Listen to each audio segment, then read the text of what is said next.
أحبتي، إن الحياة على ظهر هذه الحياة موقوتة محدودة، وستأتي النهاية حتما. ستموت، نعم ستموت.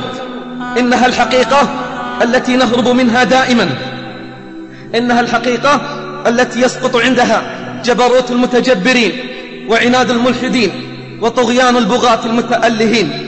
إنها الحقيقة التي شرب من كأسها العصاة والطائعون، وشرب من كأسها الأنبياء والمرسلون.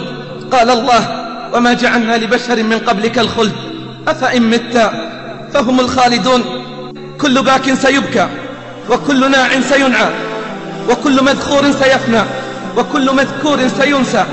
ليس غير الله يبقى، من علا فالله أعلى. اعلم بارك الله فيك أن لا سبيل للخلود في هذه الحياة. اعلم بارك الله فيك أن لا سبيل للخلود في هذه الحياة، فالكل سيموت.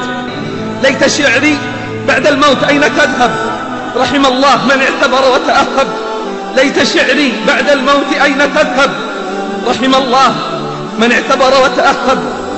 يا ابن العشرين كم مات من أقرانك وتخلفت، يا ابن الثلاثين أدركت الشباب فما تأسفت، يا ابن الأربعين ذهب الصبا وأنت على اللهو قد عكفت، يا ابن الخمسين أنت زرع قد دنا حصاده، أنت زرع قد دنا حصاده، لقد تنصفت 100 وما أنصف. يا ابن الستين هيا إلى الحساب فأنت على معترك المنايا قد أشرفت.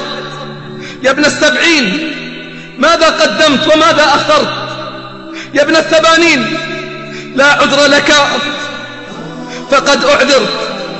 والله وأقسم بالله من حمل نعشا اليوم سيأتي يوم ويحمل هو على الأكتاف، ومن دخل المقبرة زائرا سيدخل يوما ولن يخرج منها، ومن عاد إلى بيته اليوم سيأتي يوم ولن يعود.